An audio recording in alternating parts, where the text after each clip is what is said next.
ಎಷ್ಟು ನವೆಂಬರ್ 1 ದಿವಸ ಹಾಕ್ಬಿಟ್ಟು ಕೈ ಬಿಟ್ಬಿಡೋರು. ಆದ್ರೆ ನೀವು ಕೆಲಸದ ಇದು ಒತ್ತಡದಲ್ಲೂ ಕೂಡ ಪ್ರೆಷರ್ ಇರುತ್ತೆ, ಬಸ್ ಹತ್ತುತ್ತಾನೆ ಇರ್ತಾರೆ.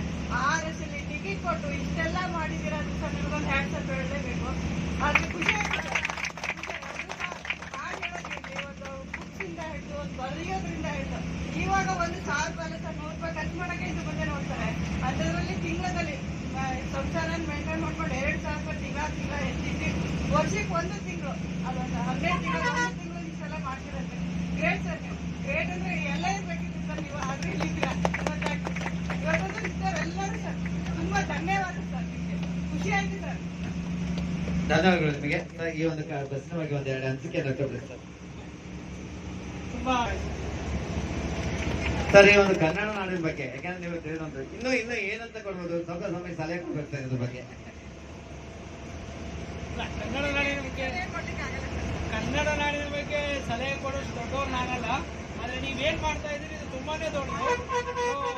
ಇದನ್ನ ನೀವು ಮುಂದುವರಿಸಿಕೊಂಡು ಹೋಗಿ, ಜನರ ಸಹಕಾರ ಇದಕ್ಕೆ ಪ್ರೋತ್ಸಾಹ ನೀವು ಕಲಿಬೇಕು. ಆಮೇಲೆ ನಿಮ್ಮ ಡಿಪಾರ್ಟ್ಮೆಂಟ್ ಇಂದ ಮತ್ತೆ ಸಹಕಾರದಿಂದ ನಿಮಗೆ ಒಳ್ಳೆ ಒಂದು ಇದನ್ನ ಪ್ರೋತ್ಸಾಹ ಕೊಟ್ಟರೆ ಇನ್ನೂ ನೀವು ಹೆಚ್ಚಿನ ಕಾರ್ಯಕ್ರಮ ಮಾಡ್ಬೋದು ಅಂತ ನಾನು ಅನಿಸುತ್ತೆ.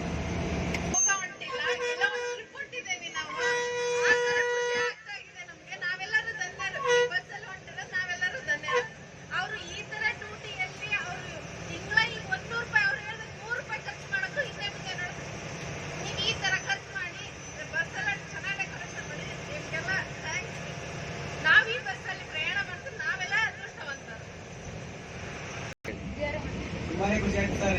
ಯಾರು ಈ ಬಸ್ಸಲ್ಲಿ ಹೋದಾಗ ಯಾರು ಈ ಥರ ಎಂಟರ್ಟೈನ್ಮೆಂಟ್ ಕೊಡಲ್ಲ. ನಾವು ಕಾಲೇಜಿಂದ ನಾವು ಟ್ರಿಪ್ ಬರ್ತಿದ್ದೀವಿ. ನಾವು ಕಾಲೇಜಿಂದ ನಾವು ಹುಬ್ಬಳ್ಳಿಗೆ ಹೋಗ್ತಾ ಇದ್ದೀವಿ. ನಮಗೂ ತುಂಬಾನೇ ಎಂಟರ್ಟೈನ್ಮೆಂಟ್ ಸಿಕ್ಕಂಗಾಯ್ತು. ನಾವು ಫಸ್ಟ್ ಒಂದು ಬಸ್ ಮಿಸ್ ಮಾಡ್ಕೊಂಡ್ವಿ.